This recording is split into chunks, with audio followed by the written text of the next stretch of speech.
신약성경 249쪽 다 찾으시고요.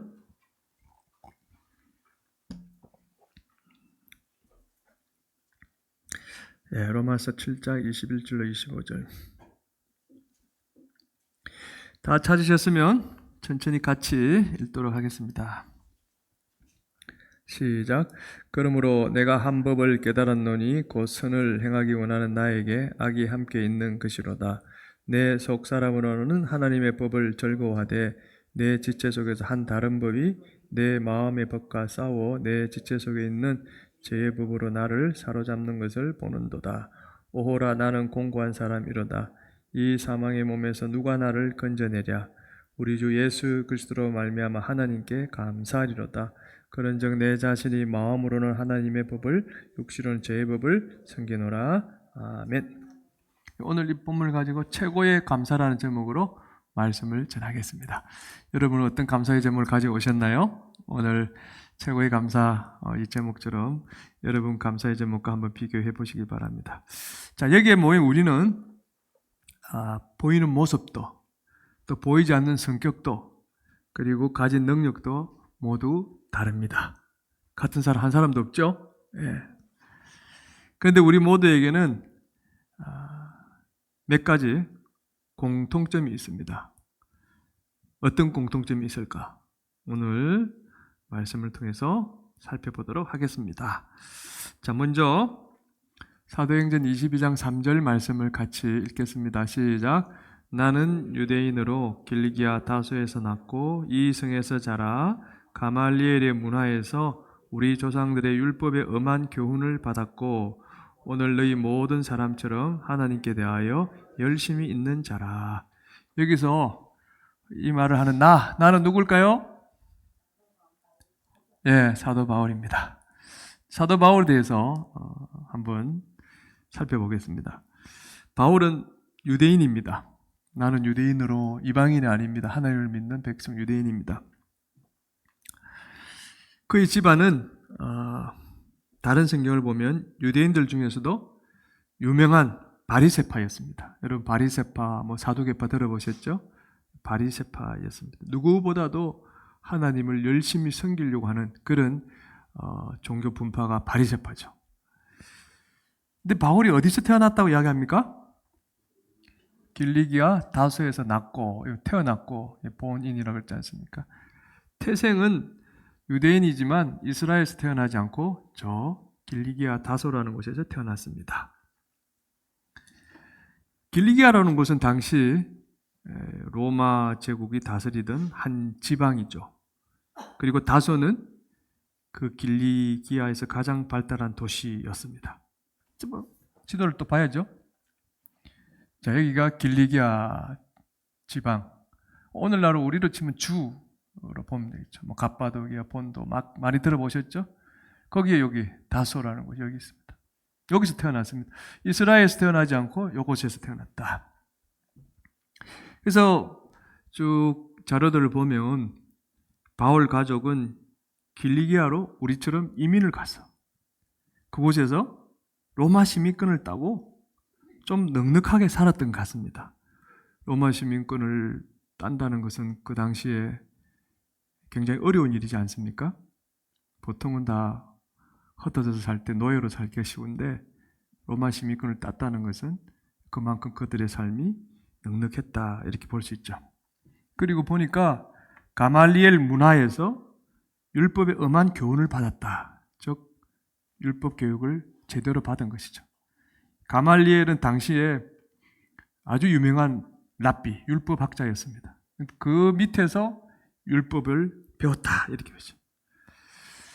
가말리엘이 아마 뛰어난 제자였던 것 같습니다.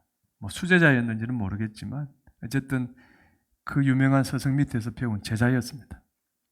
그리고 바울은 이 율법뿐만이 아니라 그러니까 율법을 알기 위해서는 당연히 언어적으로 볼 때 히브리어도 잘 했을 것이고 또 이제 헬라 문화권에서 태어나서 자랐으니까 헬라어도 잘했을 것입니다. 히브리어, 헬라어 언어도 완벽하게 구사하는 그런 사람이었고 또 아무래도 헬라 문화 안에 있다 보니까 그 당시에 학문들, 철학, 논리학, 수사학 웅변학 이런 것들도 다 갖춘 한마디로 최고의 엘리트 지성인이었습니다. 누가요? 네, 사도 바울. 요즘으로 치면 바울은 많이 배웠고 집안이 부자였고 또 보세요. 하나님을 열심히 믿는 하나님에게 열심히 있는 자라 그랬지 않습니까? 하나님을 열심히 믿고 살아가는 유학파 자녀 엄친아 우리 좀 하는 말로 엄친아였습니다. 그만큼 존귀한 자녀였습니다. 사도 바울이. 바울은 율법에 엄한 교육을 받다 보니까 그 안에 항상 그래 율법을 지켜야지. 율법을 지켜야 어렵다함을 받고 구원받을 수 있어. 이렇게 믿었습니다. 소위 율법주의자였죠. 때문에 바울은 자기가 예루살렘으로 돌아와서 그곳에서 사내들인 공회원으로 근세를 가지고 살아갈 때 예수를 믿어야 구원받는다고 주장한 이 예수쟁이들을 이단이라고 정죄하고 그들을 잡아서 가두고 폭행하는 그런 삶을 살았죠. 그러던 어느 날, 즉 예수 믿는 사람들을 잡아 가두고 죽이고 하던 그렇게 살아가던 어느 날, 역시 이날도 예수 믿는 사람들을 잡으러 가기 위해서 다메섹으로 가던 길 그 도상에서 네가 어찌하여 나를 박해하느냐 라고 말씀하시는 그 부활하신 그 예수님의 음성을 듣게 됩니다. 그리고 동시에 지금 빛 때문에 눈이 지금 가물한데 빛이 강렬하게 이제 임함으로써 눈이 갑자기 안 보이는, 눈이 멀어지는 그런 경험을 하게 됩니다. 그래서 다른 사람의 손에 끌려서 이 다메섹으로 돌아가서 어느 한 곳에서 3일 동안 아무것도 먹지 못한 채 그냥 기도하고 지내게 됩니다. 이때 예수님의 제자인 아나니아라는 사람이 한상으로 예수님의 계시를 받고는 이 바울을 찾아가죠. 그리고 그 계시대로 바울에게 안수기도 할 때 바울은 성경의 표현을 빌리자면 비늘 같은 것이 벗겨져 떨어져 나갔다 그렇게 이야기합니다. 다시 보게 되는 기적을 체험하게 되고 그것을 계기로 이 바울은 이제 그동안 믿어왔던 그 율법주의를 다 버리고 자기가 그토록 핍박하던 사람들이 믿던 그 예수님을 구주로 영접하게 됩니다. 그리고 이 사건 이후로 바울은 자신의 이 하나밖에 없는 이 생명마저도 다 주님께 드려지고 오로지 복음을 전하기 위해서 이제 이 세상을 돌아다니게 됩니다. 1차, 2차, 3차, 로마까지 4차 전도 여행을 걸쳐서 많은 사람들에게 복음을 전하고 또 그 복음을 들은 사람들에 의해서 교회가 세워지는 일에 들으시게 되었죠. 여러분, 바울이 복음을 전할 때 모든 것이 순조로웠을까요? 많이 배웠고 했으니까 그냥 그가 다 한마디 말만 하면 사람들이 다 그냥 회심하고 죽기로 돌아왔을까요? 꼭 그렇지는 않았습니다. 너무나 힘든 여정들이었습니다. 그래서 그가 고린도후서에 그의 전도 여정의 어려운 일들을 이렇게 기록해 놓고 있습니다. 우리 한번 다 같이 읽어보겠습니다. 고린도후서 11장 24절로 27절 시작. 유대인들에게 40에서 하나 감한 매를 5번 맞았으며 3번 태장으로 맞고 1번 돌로 맞고 3번 파선하고 일주야를 깊은 바다에서 지냈으며 여러 번 여행하면서 강의 위험과 강야의 위험과 바다의 위험과 거짓 행제 중에 위험을 당하고 또 수고하며 애쓰고 여러 번 자지 못하고 줄이며 목마르고 여러 번 굶고 춥고 헐벗었노라. 유대인들이 40에서 하나 감한 매니까 몇 번이죠? 39번. 39번 두들겨 패는 매를 5번 맞았답니다. 그리고 태장, 막대기로 막 후리쳐 때리는 거죠. 이거를 3번이나 맞았답니다. 한 번 맞아도 죽습니다, 거의. 한 번은 또 바울이 돌에 맞아서 죽을 뻔했답니다. 여러분, 어제도 성경 공부하면서 이제 그 이야기를 나눴는데 돌이 이마박에 탁 부딪히면 어떻게 됩니까? 뭐 세게 맞으면 함몰돼서 두개골이 깨지고 돌이 박히겠죠. 아니면 이제 약하게 맞아도 터지면서 이제 혹이 팍 불어오르고 피가 터지겠죠. 그런 돌을 맞아 죽을 뻔한 적도 있었고 또 바울이 탄 배가 3번이나 이렇게 파선을 했답니다. 부서졌고 또 하루 꼬박 일주야를 깊은 바다에서 지냈답니다. 이게 어떤 상황인지는 모르겠지만 아마 이 풍파의 이 바다 속에서 아마 힘들었던 그 일들을 말하지 않을까 싶습니다. 그리고 여러 번 또 강에 빠져 죽을 뻔도 했답니다. 뭐 그때 당시는 교통수단이 별로 변변치 않으니까 걸어 다니면서 강을 건너야 될 때도 있었겠죠. 그러다가 뭐 강물이 푹 빠지다든지 여러 가지 아마 어려움을 당했던 것 같습니다. 그리고 광야에서 짐승들에 잡혀 먹혀 죽을 뻔했다. 밤에 노숙하다가 뭐 들짐승이 덮쳤을 수도 있고요. 여러 가지 이제 그 상황들을 이렇게 생각해 보면 참 힘들었겠다. 계속해서 여러 번 바다 태풍에 휩쓸려 죽을 뻔도 했다. 또 여러 번 이게 참 더 뼈아픈 것인데요. 그를 도와주는 척하며 뒤통수 치는 거짓 형제들에게 피해를 입기도 했다. 거짓 형제 중에 위험이죠. 이건 아마도 같은 동족들이 도와준다고 했다가 이렇게 배신하는 그런 일들을 이지 싶습니다. 바울은 죽을 만큼 수고했고 편하게 잠도 못 잤고 또 수시로 굶고 뭐 돈이 뭐 얼마나 있어서 매번 뭐 길 가다가 그것을 사 먹을 수 있었겠습니까? 굶는 게 주식이었을 것입니다. 그냥 굶으면서 물도 또 때로는 못 마셨고 추위에 떨었고 비참할 정도로 가난하게 사는 시간이 참 많았다라고 이야기합니다. 예. 뭐 아마 사도 바울이 단벌 신사로 그냥 뭐 옷도 못 갈아입고 우리처럼 샤워도 못 하고 그래서 아마 사람 옆에 가면 냄새도 날 정도로 그런 삶을 살지 않았을까 한번 상상을 해봅니다. 바울이 이 고린도후서를 쓸 때가 AD 55년쯤이라고 합니다. 그리고 아까 예수님을 다메섹 도상에서 만나고 그 뒤에 예수님을 영접할 그때가 한 35년 AD. 예수님이 29년에 돌아가셨다고 보통 이야기하거든요. 그럼 6년 뒤에 35년에 예수님을 이제 비로소 영접하고 55년 이 고린도후서를 쓸 동안에 몇 년? 20년이 지났습니다. 그러니까 20년 동안 어떤 면에 이런 고난을 당하며 복음을 전했다라고 볼 수 있겠죠. 그러나 바울은 우리가 바울 서신서를 볼 때 어느 곳에도 이 기간 동안 불평하거나 원망했던 적이 있다고 기록한 적은 없습니다. 모든 일들을 다 주님께 포커스했죠. 자신을 내려놓고 예수님께 온전히 헌신하며 살았던 사람입니다. 그런데 바울은 시간이 또 흘러서 이제 로마의 감옥에 갇혀서 죽음이 가까이 왔을 때에 자신에 대해 이렇게 표현을 합니다. 디모데전서 1장 15절 시작. 죄인 중에 내가 개수니라. 디모데전서는 목회서신이죠. 바울이 로마의 첫 번째 감옥에 gat혔다가 옥중서신을 쓰고 잠시 풀려났다가 다시 감옥에 투옥됩니다. 이게 2차 투옥입니다. 이때 이제 목회서신을 쓰죠. 디모데 전후서, 디도서. 이때는 이제 죽을 날이 얼마 남지 않았을 때입니다. 근데 이제 자신을 뭐라고 표현합니까? 죄인 중에 내가 개수다. 죄인 중에 내가 개수라는 것은 세상에서 제일 나쁜 죄인이 바로 나다라는 뜻입니다.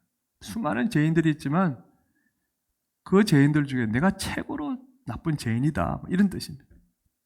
근데 여러분 바울이 정말 세상에서 제일 나쁜 죄인입니까? 여러분 어떻게 생각하세요?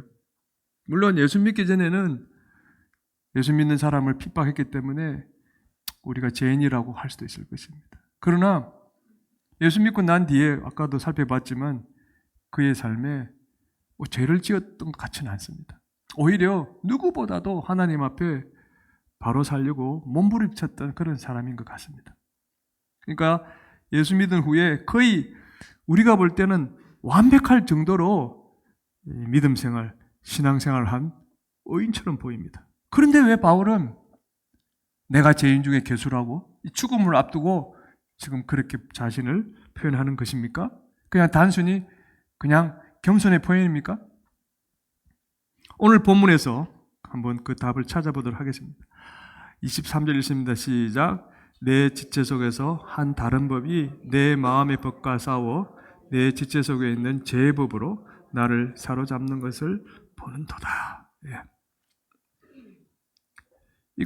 로마서는 고린도에서 이제 로마 교회에 보낸 이제 편지인데 57년, 그러니까 고린도후서를 적고 2년 뒤에 또 이 편지를 썼는데요. 거기에 보면은 그의 그 내면의 영적인 상태에 대해서 이제 우리가 조금 알 수가 있습니다. 뭐라고 이야기합니까? 바울이 지금 무슨 법이 나를 사로잡는 것을 내가 본다 이야기합니까? 무슨 법? 죄의 법.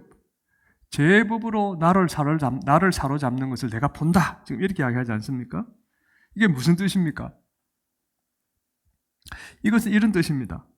바울은 아까 우리가 살펴보았던 것처럼 율법에 대해서는 정말 정통한 학자라고 해도 다를 바 없습니다. 가말리엘 문화에서 율법에 대해서는 누구보다도 제대로 배운 사람이죠. 그리고 모세오경 정도는 다 외울 정도로 정말 많이 알고 있는 그런 사람이었습니다. 그런데도 자신을 볼 때 그 율법대로 살지 못하더라는 것입니다.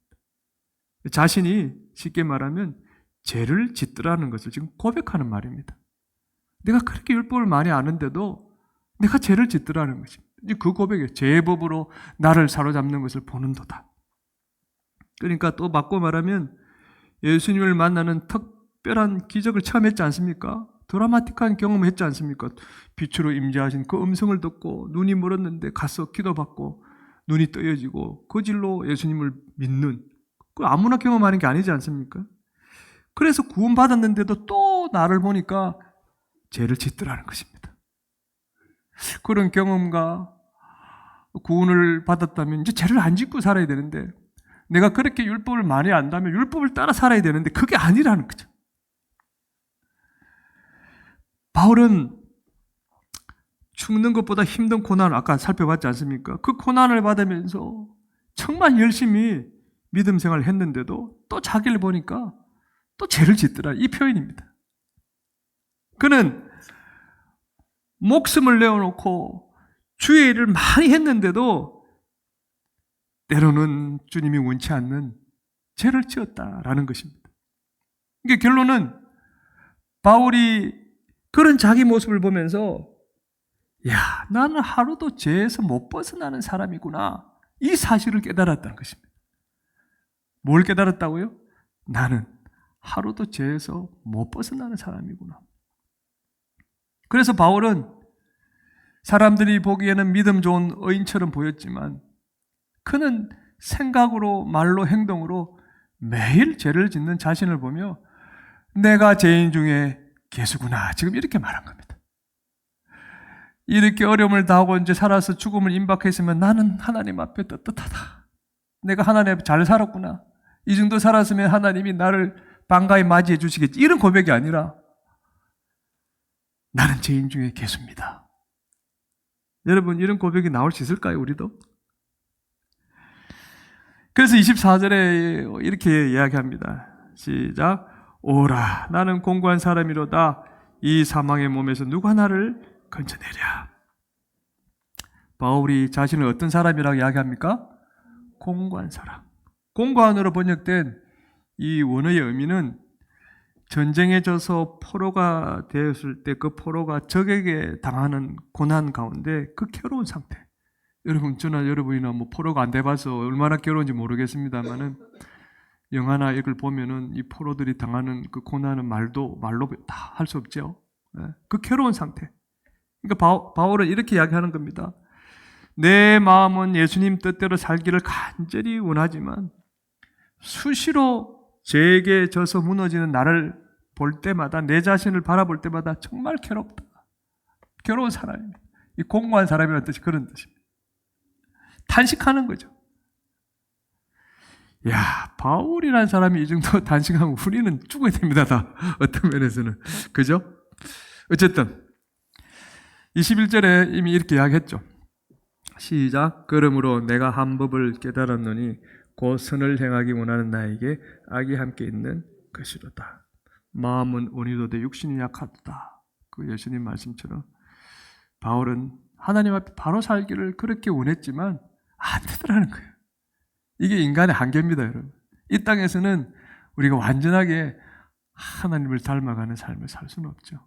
그것이 이 바울의 항상 어떻게 보면 자기 육신의 가시였던 거죠. 저와 여러분도 이 바울처럼 예수님 뜻대로 선을 행하며 살기를 원하시죠? 예, 다 그렇죠. 그런데 여러분, 하루라도 죄를 안 짓는 분 있습니까? 우리 가운데? 죄라 그러니까 또 막 엄청나게 큰 걸 생각하는데, 이 성경에서 죄의 개념은 하나님 뜻과 뜻에 따라가지 못하면, 순종하지 못하면 다 죄입니다, 일단. 그러니까 내 생각이 앞서고, 욕심이 앞서면 그 자체가 죄예요, 실은. 너무 죄라는 개념을 때리고 죽이고 뽑고 하는 그런 차원의 죄만 생각하지 마세요. 그러니까 사소한 것도 하나님 뜻에 합치하지 않으면 우리가 다 사실은 죄를 짓고 있는 것이죠. 그래서 바울처럼 매일 죄의 법에 사로잡혀서 죄를 짓는 사실 괴로운 사람입니다. 우리가 아무리 능력이 뛰어나고 아무리 많이 배웠고 또 아무리 성격이 좋아도 우리 역시 죄를 지으면서 살 수밖에 없는 죄인 중에 괴수인 것입니다. 인정하십니까? 우리는 바울보다 더 자주, 더 많이, 더 어이없는 죄를 생각으로 말로 행동으로 짓기 때문에 바울이 죄인 중에 괴수라고 우리는 그 괴수 중에 또 괴수입니다. 사실은. 따라서 우리는 모두 어떤 공통점이 있느냐? 네. 바울처럼 오호라 나는 공고한 사람이로다라고 탄식해야 될 사람이라는 공통점을 가지고 있습니다. 우리는. 우리 모습도 성격도 다 다르지만 이거는 똑같아요. 나는 공고한 사람입니다. 나는 선을 이루기를 원하고 하나님 뜻대로 살고 싶지만 이렇게 매일 내가 죄를 짓는 너무나도 괴로운 사람입니다. 이 부분에 있어서는 우리가 공통점을 가지고 있는 것입니다. 우리 모두는 다른 사람의 죄를 지적하거나 다른 사람들의 죄를 고치려고 하기 전에 내 자신의 죄를 들여다보며 사실은 하나님 앞에 겸손하게 엎드려야 될, 믿음 생활을 해야 될 사람이라는 공통점을 가지고 있다는 것입니다. 인정하십니까? 아멘. 옛날에 한국에 있을 때 이제 이렇게 전도하러 이렇게 나와보면 우리가 전도할 때 그러잖아요. 우리 다 죄인입니다. 그러면 어떤 분은 수긍하는 분이 있고 어떤 분은 무시하는 분이 있고 또 어떤 분은 버럭 화를 냅니다. 왜 내가 죄인이냐? 나는 남에게 피해를 입힌 적도 없고 법을 어긴 적도 없는데 왜 죄인이냐라고 그렇게 반박하는 분도 계십니다.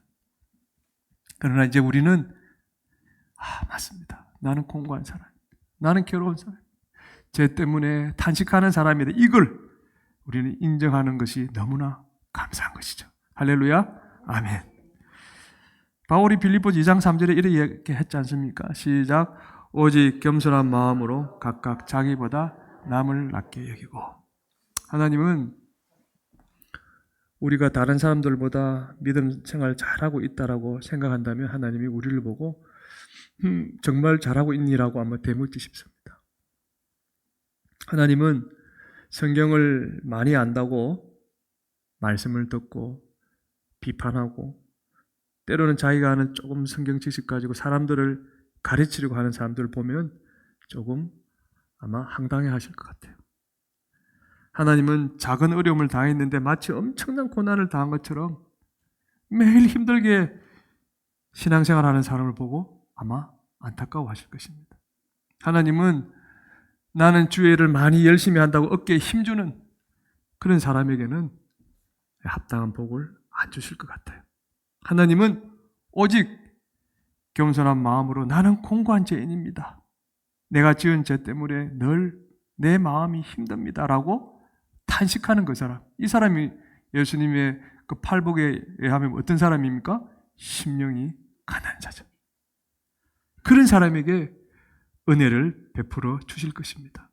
하나님은 하나님이 기뻐하는 착한 일을 많이 했는데도 나는 아무것도 한 게 없습니다. 자랑할 것이 없습니다라고 고백하는 그 겸손한 사람에게 놀라운 복을 주실 줄로 믿습니다. 그래서 베드로전서 5장 6절에 베드로는 이렇게 하겠습니다. 시작.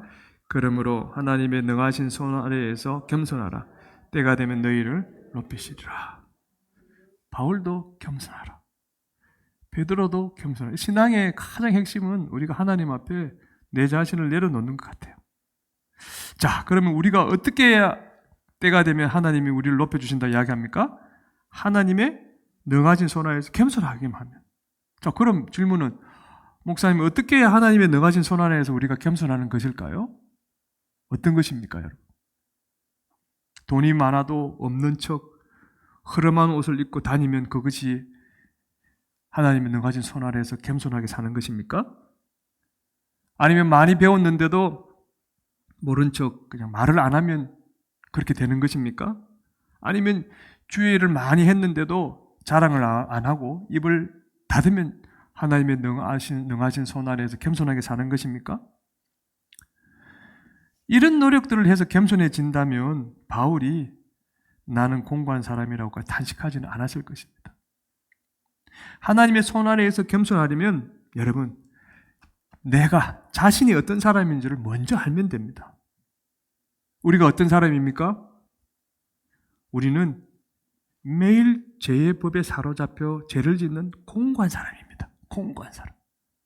우리는 하루라도 예수님의 은혜가 없이는 죄의 포로가 되어 때로는 괴물로 변할 수 있는 그런 연약한 존재들입니다. 여러분이 제가 드린 이 말씀에 속으로 진심으로 아멘했다면 여러분은 하나님의 능하신 손 아래에서 이미 겸손하게 살고 있는 것입니다. 그러니까 뭡니까? 하루라도 예수님의 은혜가 없이는 죄의 포로가 되어 때로는 내가 괴물로 변할 수 있는 연약한 조련자라는 이 사실, 그것을 믿고 살아간다면 이미 그런 분들은 하나님의 능하신 손 아래에서 겸손하게 살고 있다는 것입니다. 그런 분들은 하나님의 때가 되면 하나님이 분명히 높여주실 거예요. 믿습니까? 아멘. 여러분, 겸손이라는 건요, 단지 의지적으로 자기를 낮추는 말과 행동이 아닙니다. 그것도 겸손의 한 부분이겠지만 그게 본질적인 건 아닙니다. 겸손은요, 날마다 나는 공고한 사람이라고 자신을 제대로 알고 예수님의 십자가 피로 죄를 씻어내면서 자기의 삶을 새롭게 시작하려고 노력하는 그 자체가 겸손인 것입니다. 그래서 베드로가 사도행전에 이런 말을 한 것입니다. 사도행전 3장 19절 시작. 그러므로 너희가 회개하고 돌이켜 너희 죄 없이 함을 받으라. 이같이 하면 새롭게 되는 날이 주 앞으로부터 이를 것이요. 새롭게 되는 날이 누구 앞으로부터 우리에게 옵니까? 주 앞으로. 이 주님이 우리에게 그것을 열어주신다는 뜻입니다. 주님께서 그렇게 해주신다는 뜻입니다. 그러니까 우리가 예수님이 십자가에서 흘린 피를 의지해서 내 죄를 회개하면 예수님이 우리 인생을 깨끗하게 새롭게 만들어 주신다, 이런 뜻입니다. 그래서 우리가 회개하고 주님이 들어와서 거듭나게 되었고, 또 내가 삶에서 짓는 죄 앞에 하나님 앞에 회개하고 나아가면 하나님이, 예수님이 그때마다 그 십자가 공로로 우리 죄를 다 용서해 주시는 거 아닙니까? 네. 날마다 새로운 인생을 살려면 반드시 우리가 예수님을 찾아야 되고 예수님을 만나야 됩니다. 따라서 우리는 어떤 공통점이 하나 되어 있습니까? 맞습니다. 우리는 모두 매일 예수님이 꼭 필요한 사람입니다. 앞에는 뭐라 그랬죠? 사도 바울처럼 오호 나는 공고한 사람이로다. 그 탄식할 사람이라는 공통점을 가지고 있고, 또 우리가 새로운 삶을 살기 위해서 매일 예수님을 찾고 구하고 만나야 돼요. 예수님이 꼭 필요한 사람이라는 이 공통점을 우리는 가지고 있다는 것입니다. 자, 왜 우리에게 예수님이 매일 필요합니까? 매일 예수님을 만나면 우리에게 어떤 일이 생기기 때문에 그렇습니까? 히브리서 기자의 말씀을 보겠습니다. 4장 15절 16절 시작. 우리에게 있는 대제사장은 우리의 연약함을 동정하지 못하실 리가 아니요 모든 일에 우리와 똑같이 시험을 받으신 이로되 죄는 없으시니라. 그럼 우리는 긍휼하심을 받고 때를 따라 도는 은혜를 얻기 위하여 은혜의 보좌 앞에 담대히 나아갈 것이니라. 아멘. 우리에게 있는 대제사장이 누구십니까? 예수님이십니다. 예수님은 왜 대제사장이 되십니까? 우리를 대신해서 십자가에 못 박혀준 희생제물이 되셨거든요. 구약의 인간 대제사장들이 동물을 죽여서 제사를 드렸는데 우리 예수님은 자기 몸을 제물로 드리셨던 것입니다. 그래서 하나님께 온 인류의 구원을 위해 제사를 드리신 분이시기 때문에 대제사장인데, 특별히 구약의 그 인간 대제사장들과 구별하기 위해서 앞에 큰을 붙입니다. 큰 대제사장 되십니다. 인간 대제사장들은 죄를 지을 때마다 동물을 죽여서 제사를 매번 드려야 됐습니다. 그러나 우리 주님은 단번에 자기 몸을 드리셨기 때문에 더 이상의 제사가 필요 없습니다. 이제 제사는 끝나고 예배의 시대가 열린 것이죠. 그 예수님이 우리에게 계신다는 것이죠. 그래서 우리는 그 예수님을 만나야 된다는 것입니다. 예수님은 우리의 연약함을 함께 다 느끼시는 분이십니다. 공연하심을, 여기 보면은 우리의 연약함을 동정하지 못할 리가 아니다 그랬지 않습니까? 왜 그러냐? 예수님은 인간의 몸으로 오시기 전에 하늘에 계신 하나님의 아들이셨습니다. 그런데 그분이 우리의 죄를 대신 갚으시기 위해서, 우리 눈높이에 맞추시기 위해서 우리 몸으로 이 땅에 오신 것입니다. 그래서 세상에서 우리가 똑같은 삶을 사셨습니다. 33년 동안. 그렇기 때문에 그분은 누구보다도 우리의 삶을 이해를 하시는 분이십니다. 그것도 퍼펙트, 완전히 이해하시는 분이십니다. 그러므로 우리가 어떤 무서운 죄를 지었어도 예수님께 나아가 회개하고 용서를 구하기만 하면 예수님이, 우리의 형편을 아시는 그 예수님이 우리를 불쌍히 여기시면서 10%, 20%, 30%, 90%도 아닌 100% 우리의 그 형편을 이해하시고 그 즉시 우리 모든 죄를 용서해 주시는 분이십니다. 믿습니까? 아멘.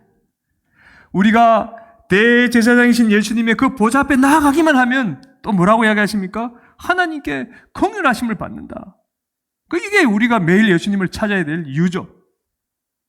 우리가 겸손한 마음으로 예수님을 찾아서 만나기만 하면 예수님이 우리 죄를 용서해 주실 뿐만 아니라 우리 인생을 새롭게 해주시는 그 자비를 매일 베풀어 주시는 것입니다. 주님은 주시고 싶어 하시는데 우리가 주님 앞에 나가지 못하면 우리는 못 받는 것이죠. 우리가 대제사장이신 예수님을 찾기만 하면 때를 따라 도우시는 그분의 그 크고 놀라운 은혜를 우리가 받게 되는 것입니다. 우리가 예수님을 찾고 만나기만 하면 우리 각자에게 필요한 은혜를 우리에게 가장 좋은 때에 풍성하게 베풀어 주시겠다고 말씀하시는 것입니다. 그래서 바울이 오늘 결론적으로 이런 말을 합니다. 25절 시작. 우리 주 예수 그리스도로 말미암아 하나님께 감사리로다. 공고한 사람이 우리를 불쌍히 여겨서 때를 따라 은혜를 베풀어 준 그 예수님을 생각하니까 그 예수님을 보내주신 아버지 하나님께 감사하지 않을 수 없더라는 거예요. 나는 공고한 사람입니다. 그렇게 고백하던 그가 이것을 단박에 잘라버립니다. 그것이 바로 예수님을 보내준 그 하나님의 은혜가 너무나 크기 때문에 내가 하나님께 감사합니다라고 지금 고백하고 있는 것입니다. 그 하나님께 우리가 드릴 수 있는 최고의 보답은 바로 예수님을 우리에게 보내주신 그 감사죠. 그런 생각 안 해보셨습니까? 내가 예수님을 안 믿었으면 어떻게 되었을까? 저는 예수님 안 믿었으면 아마 세상에서 그냥 삐까뻔쩍하게 잘 나갔을 것 같아요. 딴 게 아니라 흥청망청 살았을 것 같아요. 그 직업상. 늘 그냥 술, 담배 쩔여서 살았을 수도 있을 것 같고 그냥 세상의 그 탐욕을 쫓아서 살아갈 수도 있을 것 같고 근데 하나님이 내가 예수님을 믿게 해달라고 한 것도 아닌데 어느 날 나에게 그 마음을 주시고 예수님을 구원자로 영접하였어요. 지금 목사가 되기까지 되었지 않습니까? 이거 생각하니까 내가 너무 감사하더라고요. 여러분 어떻습니까? 여러분은 무슨 감사제물을 가지고 있습니까? 여러분은 날마다 하나님께 이 은혜에 감사하며 살고 계십니까? 뭐가 좀 조건을 충족시켜주면 그때 감사합니다. 당연히 그건 해야죠. 그럼에도 불구하고 가장 근본적인 감사, 날 구원해 주신 그 하나님께 얼마나 감사하고 계십니까? 목사님도 저 날마다 감사하는데요. 아마 이렇게 대답할는지 모르겠습니다. 미안하지만 여러분 감사는요. 단지 고맙다고 생각만 하는 감정이 아닙니다. 하나님이 기뻐하는 감사는 하나님께 드리는 감사입니다.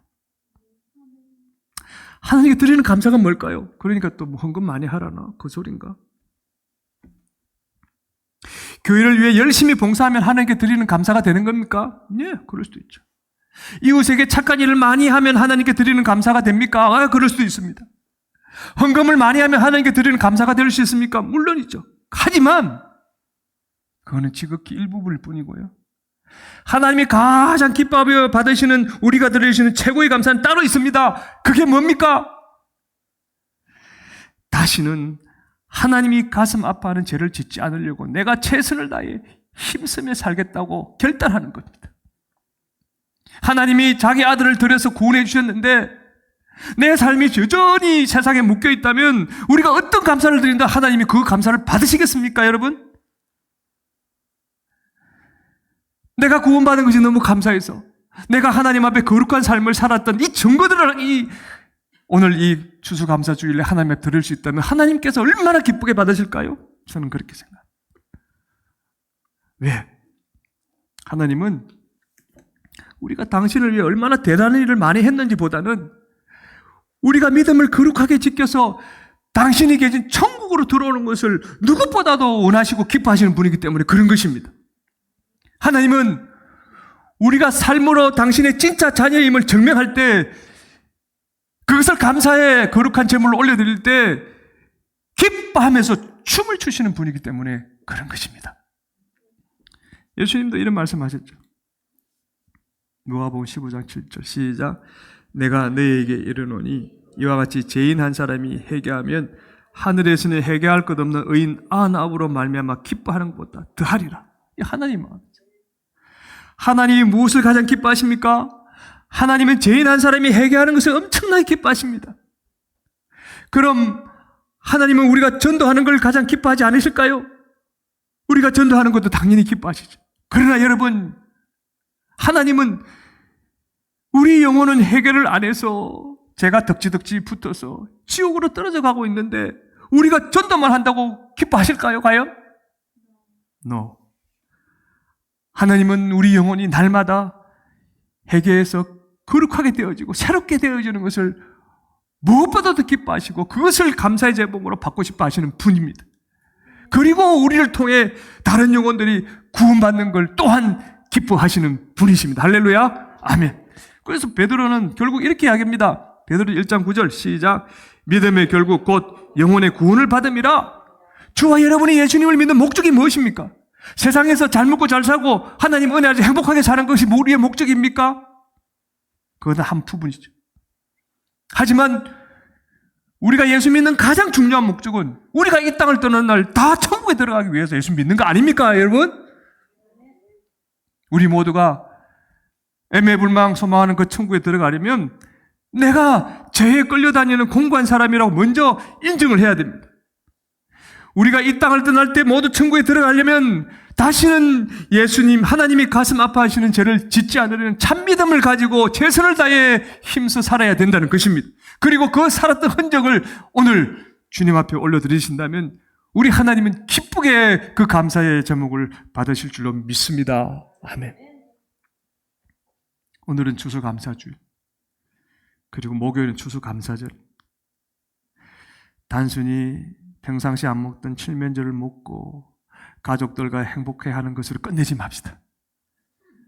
여러분, 감사절 아침에 제가 주부에 넣어놨는데 다 함께 가족이 모여 가정 예배를 드려보지 않겠습니까? 그 예배 드릴 때 가족 모두 이거 주셔서 감사합니다, 저거 주셔서 감사합니다, 그 기도의 제목도 중요하지만 올 한 해 내가 하나님 앞에 제대로 살지 못해 회개함으로 내 영혼을 새롭게 만들어 주옵소서. 하나님께 큰 감사의 기도 제목을 올려드려 보시지 않겠습니까? 우리를 죄에서 구원해 주신 그 하나님께 우리의 거룩한 삶으로 최고의 감사를 올려드리는 그런 감사절이 되면 얼마나 좋겠습니까?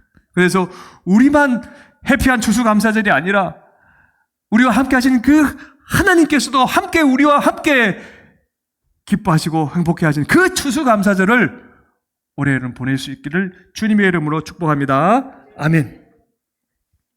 우리 이 찬양 올려드립니다. 날 구원하신 주 감사.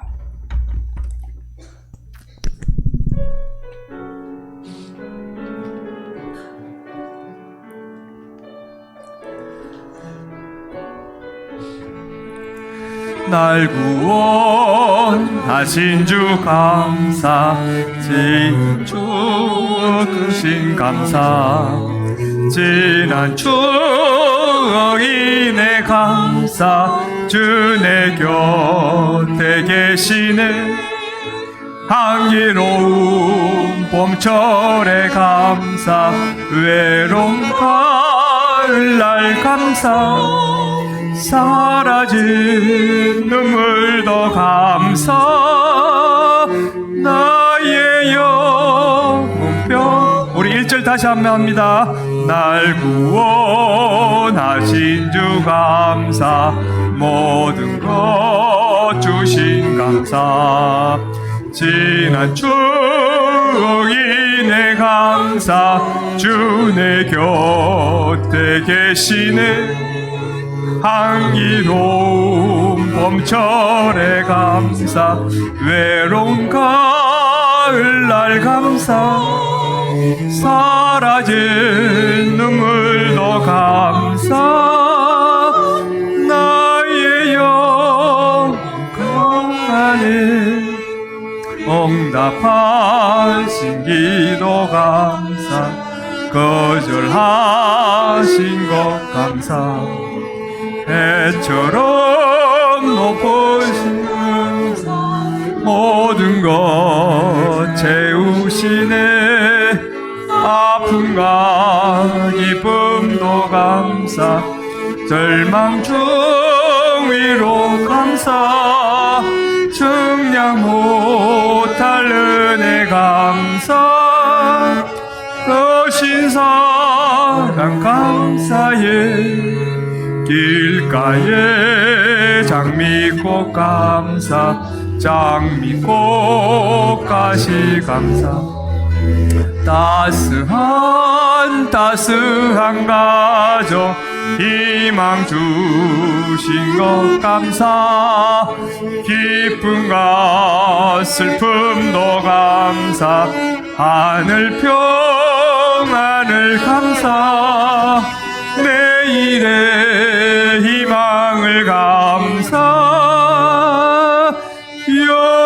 영원토록. 우리 3절 한번 더 합니다. 길가에 장미꽃 감사. 장미꽃 가시 감사. 따스한 가족 희망 주신 것 감사. 기쁨과 슬픔도 감사. 하늘 평안을 감사. 내일의 희망을 감사. 영원토록 감사해.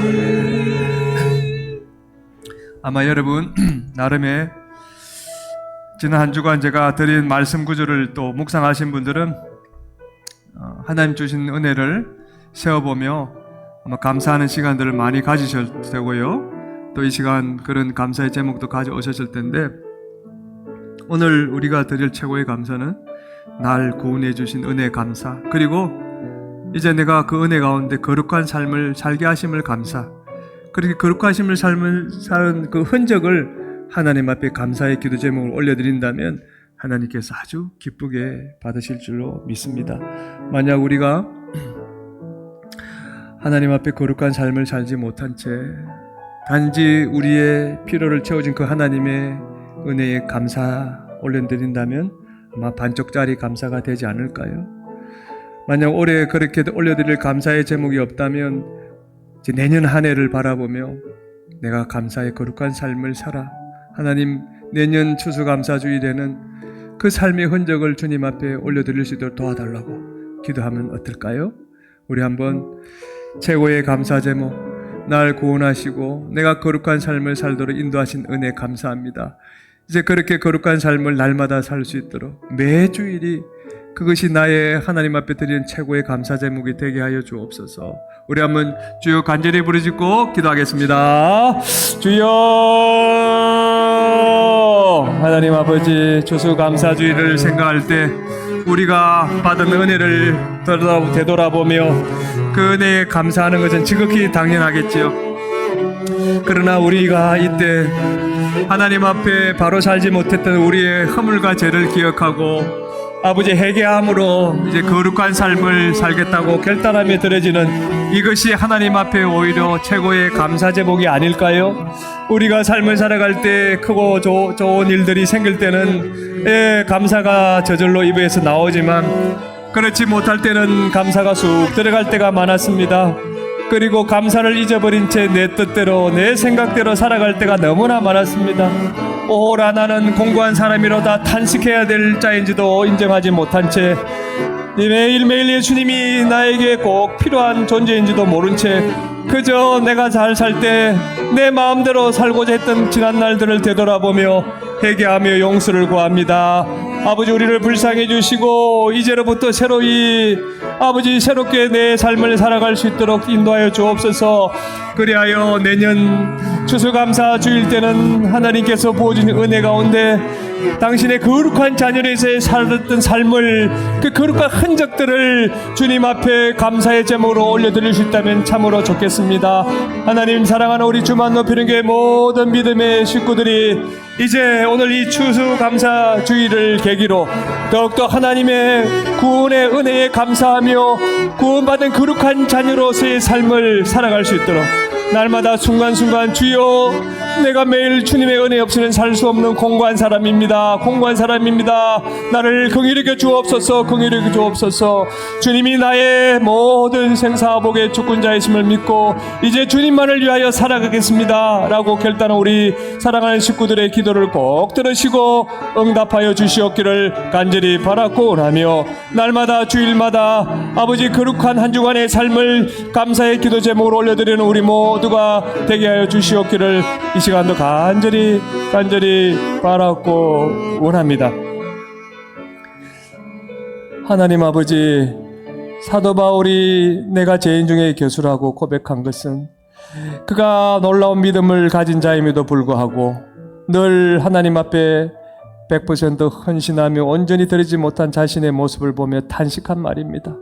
주여, 우리도 이 사도 바울 같은 공고한 사람이라는 이 탄식의 마음을 가지고 분초도 주님의 은혜 없이는 살 수 없다는 이 연약함 앞에 주님, 날마다 주님 주시는 은혜로 거룩한 자녀의 삶을 살아가는 우리 모두가 되게 하여 주시옵소서. 그리하여 그 거룩한 삶의 흔적들을 오늘 이 시간, 또 매 주일 시간, 그리고 다가온 내년 추수감사 주일에 최고의 감사 제목으로 올려드리는 우리 모두가 되게 하여 주시옵소서. 감사드리옵고 모든 말씀 예수님의 이름으로 기도합니다. 아멘.